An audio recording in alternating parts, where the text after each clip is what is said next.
नमस्कार, the news now के 2 PM bulletin में आपका स्वागत है। मैं हूं आपके साथ रोमी केरनी और आइए नजर डालते हैं इस समय तक की बड़ी खबरों पर। एक विश्वसनीय सूचना के आधार पर बुधवार को अनंतनाग पुलिस ने जम्मू कश्मीर के नालिन निवासी आदिल मकबूल वानी के घर में छापा मारा।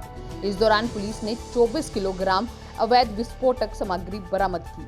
इन विस्फोटकों के पॉलीथीन के बैग में पैक करने के बाद नाला के बैग में छुपाया गया था और प्रारंभिक जांच के दौरान पता चला कि इन सब में 3 अन्य व्यक्ति भी शामिल हैं, जिनकी पहचान मोहम्मद शाहिद, फैजान अहमद और अदनान अहमद के रूप में की गई है। पुलिस ने बताया कि चारों आरोपियों को गिरफ्तार कर मटन थाने भेज दिया गया है। मटन थाने में संबंधित धाराओं के तहत मामला दर्ज कर आगे की कार्रवाई की जा रही है। आतंकी संगठन स्थानीय महिलाओं के सशक्तिकरण के लिए काम कर रही महिलाओं को गंभीर परिणाम भुगतने की चेतावनी दे रही हैं। बड़गाम जिले की एक महिला भाजपा नेता को पाकिस्तान स्थित अल बद्र आतंकी समूह ने चेतावनी दी है कि वे अपनी राजनीतिक महत्वाकांक्षाओं को भूल जाए अथवा गंभीर परिणाम भुगतने के लिए तैयार रहे। अल बद्र के झंडे के साथ ऑडियो संदेश और भाजपा नेता की एक तस्वीर सोशल मीडिया पर लगातार वायरल हो रही है। हालांकि जम्मू कश्मीर पुलिस दावा कर रही है कि वैसी किसी भी शिकायत मिलने पर संबंधित व्यक्ति को पूर्ण सुरक्षा प्रदान करेगी।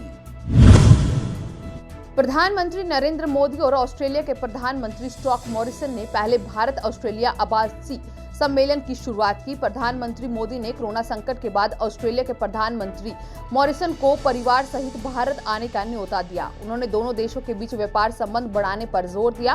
प्रधानमंत्री ने कहा कि बीते कुछ साल में भारत और ऑस्ट्रेलिया के संबंध काफी मजबूत हुए हैं। प्रधानमंत्री ने बैठक में कहा, वैश्विक महामारी के इस काल में हमारी व्यापक रणनीति साझेदारी की भूमिका और महत्वपूर्ण रहेगी। विश्व को इस महामारी के आर्थिक और सामाजिक दुष्प्रभावों से जल्दी निकालने के लिए एक समन्वित और सहयोगी दृष्टिकोण की आवश्यकता है। हमारी सरकार ने कोरोना संकट को एक मौके की तरह देखने का फैसला लिया है।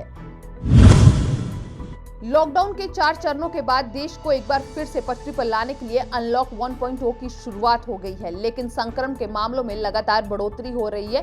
केंद्रीय स्वास्थ्य और परिवार कल्याण मंत्रालय की ओर से जारी आंकड़ों के मुताबिक पिछले 24 घंटे में 9,304 नए मामले सामने आए हैं और 260 लोगों की मौत हो गई है।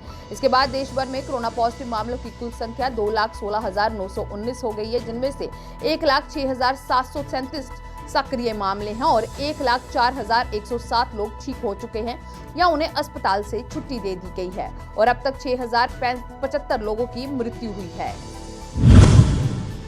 कोरोना वायरस संकट के बीच देश की अर्थव्यवस्था को लेकर विपक्ष लगातार सरकार पर हमला कर रहा है। पूर्व कांग्रेस अध्यक्ष राहुल गांधी लगातार मोदी सरकार पर इसको लेकर निशाना साध रही हैं। विशेषज्ञों से बात करके अर्थव्यवस्था को पटरी पर लाने के लिए बातचीत कर रहे हैं। इसी कड़ी में उन्होंने आज बजाज ऑटो के प्रबंध संचालक राजीव बजाज से वीडियो कॉन्फ्रेंसिंग के जरिए बातचीत की।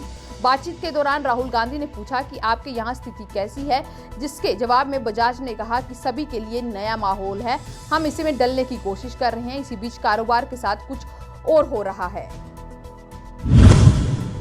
केरल के साइक्लेट वैली फॉरेस्ट में गर्भवती हथनी के मुंह में पटाखे से भरा अनानास खिलाया गया, जिससे उसकी मौत हो गई। इस मामले पर अब केंद्रीय पर्यावरण मंत्री प्रकाश जावड़ेकर ने कहा है कि दोषियों के खिलाफ सख्त कार्रवाई की जाएगी।